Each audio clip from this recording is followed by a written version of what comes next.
লিখেছেন মোহতারাম, সম্প্রতি একটি ভিডিওতে দেখলাম যে বিশ্বের একজন নামকরা খেলোয়াড়কে পেরুর কিছু মানুষ তারা ব্ল্যাক ম্যাজিক করছে এবং প্রকাশ্যে সেখানে দেখতে পেলাম যে তার ছবিকে নিয়ে মন্ত্র পড়া হচ্ছে, আগুনে ধোঁয়া ওঠানো হচ্ছে। এবং ব্ল্যাক ম্যাজিক বলতে যখন ব্ল্যাক ম্যাজিক করা হয় তখন যে বিভিন্ন পুতুলের উপরে, বিভিন্ন সত্তার উপরে আপনার সুই ঢুকানো হয়, ছুরি চালানো হয়, এরকম কিছু জিনিস দেখলাম। ব্ল্যাক ম্যাজিক কি এভাবেই করা হয়? এবং ব্ল্যাক ম্যাজিক যারা করে তাদের ব্যাপারে ইসলামী শরিয়ার ভাষ্য কী? এতদিন তো শুধু শুনেছি, যদি আলোচনা করতেন। খুব ইম্পর্টেন্ট একটি বিষয়। আমিও প্রথম এই ভিডিও দেখলাম এবং আমি বলেই দিই, সম্ভবত যে প্লেয়ারের ওখানে ছবি ইউজ করা হয়েছে তার নাম নেইমার। দেখলাম কেন ব্ল্যাক ম্যাজিকের বিষয়টা আসছে। এটা কিন্তু রাসূল আকরাম সাল্লাল্লাহু আলাইহি ওয়াসাল্লামকে করা হয়েছিল। আপনারা জেনে থাকবেন এবং অবাক হবেন রীতিমতো। সূরা ফালাক এবং নাস, এই দুটি সূরা মিলে মোট 11টি আয়াত আছে। আল্লাহ রসুল সাল্লাল্লাহু আলাইহি ওয়াসাল্লাম অসুস্থ হয়ে গেলেন, রোগ ধরা পড়ছে না, সারাক্ষণ মাথা ব্যথা করে, শরীরটা কেমন যেন শুষ্ক হয়ে যাচ্ছে, শুকিয়ে যাচ্ছে।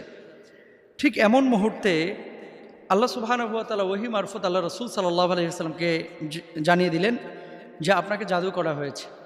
নবীজির চুল এবং ব্যবহৃত কিছু জিনিস নিয়ে খেজুরের কাঠের কাষ্ঠের সঙ্গে লাগিয়ে পেঁচিয়ে একটা কূপের মধ্যে নিক্ষেপ করা হয়েছিল। দেখেন আপনার আমার আমল কত দূর আছে। সাধারণ মানুষের আমল আপনার আমার খুবই সীমিত। আল্লাহ রসুল সাল্লাল্লাহু আলাইহি ওয়াসাল্লাম যেখানে পিয়ারা হাবিব, এত উঁচু মানের একজন মানুষ, তারপরেও কিন্তু ব্ল্যাক ম্যাজিক বা জাদু আল্লাহর হাবিব সাল্লাল্লাহু আলাইহি ওয়াসাল্লামকে করা হয়েছে। যখন ওহী মারফত জানানো হলো, হযরত আলী রাদিয়াল্লাহু তাআলা আনহু এবং অন্যান্য সাহাবীদের মারফতে সহযোগিতায় জিবরিল আলাইহিস সালাতু ওয়াস সালাম যেহেতু বলেছিলেন যে এই জায়গায় আছে, সেই কূপের মধ্য থেকে যখন ওই তাবিজ বা যেই জিনিসটার মাধ্যমে জাদু করা হয়েছিল সেই জিনিসটাকে উঠিয়ে নিয়ে আসা হলো, দেখা গেল 11টা গিট সেখানে দেওয়া ছিল, 11টা। এবং আল্লাহ সুবহানাহু ওয়া তাআলা দুটি সূরা নাজিল করলেন, সূরা ফালাক এবং সূরা নাস। দেখেন আল্লাহ সুবহানাহু ওয়া তাআলা বলছেন, কুল আউযু বিরাব্বিল ফালাক মিন শাররি মা খালাক ওয়া মিন শাররি গাসিকিন ইযা ওয়াকাব ওয়া মিন শাররি নাফাসাতি ফিল উকাদ ওয়া মিন শাররি হাসিদিন ইযা হাসাদ।